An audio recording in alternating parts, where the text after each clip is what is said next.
Hi friends, நானே என் wife கொஞ்சம் வெளில போயிட்டு வந்தோம். வெளியே போயிட்டு வரும்போது பழம்லாம் இருந்துச்சு. கொஞ்சம் பாப்பா கொஞ்சம் பழம் வாங்கிக்கிட்டு அப்படியே ஸ்நாக்ஸ் கொஞ்சம் வாங்கிட்டு வரலாம்னு சொல்லிட்டு அப்படியே வாங்கிட்டு வந்தோம். என்ன வாங்கிட்டு வந்தோம்னா ஃபர்ஸ்ட் வந்து இந்த கிவி பழம் பார்த்துருப்பீங்கன்னு நினைக்கிறேன். இது கிவி ஃப்ரூட்ஸ். இது வந்து உடம்புக்கு ரத்தத்துக்கு புரியுது. இது நல்லாவும் இருக்கும், ஆனால் புளிப்பாக இருக்கும். இன்னொன்று நல்லா டேஸ்ட்டாகவும் இருக்கும். உடம்புக்கு ரொம்ப ரொம்ப நல்லது. இது பாருங்க, நல்லா பார்த்துருப்பீங்க. இந்த பழம் தான். ஆமாம், இது உள்ள சூப்பராக இருக்கும். ஆமாம், இது வாங்கியிருக்கோம். அப்புறம் பார்த்தீங்க அப்படின்னா இது இந்த காரக்கடையில் வாங்கினோம்.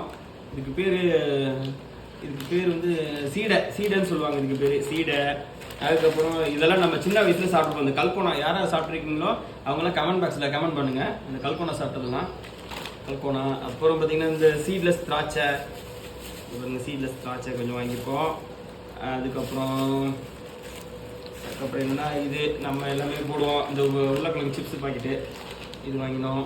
அப்புறம் ஒய்ஃபு ஆப்பிள் நல்லா சாப்பிடுவாங்க. அப்புறம் பாப்பாவுக்கு ஆப்பிள், அதேமாதிரி ஒய்ஃபுக்கு மாதுளம்பழம் இன்னும் நல்லது. மாதுளம்பழம் ரத்தம் அதிகம், அதனால் மாதுளம்பழம் வாங்கியிருக்கோம். ஆமாம், இதெல்லாம் வாங்கிட்டு வந்தோங்க. வாங்கிட்டு வந்ததை உங்ககிட்ட நான்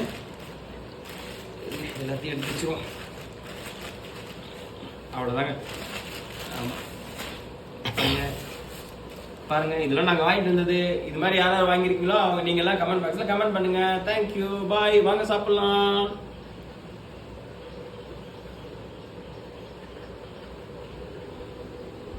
வாங்க சாப்பிடலாம், பாய். இந்த வீடியோ பாருங்க, சப்ஸ்கிரைப் பண்ணுங்க, மறக்காம லைக் பண்ணுங்க. தேங்க்யூ, பாய்.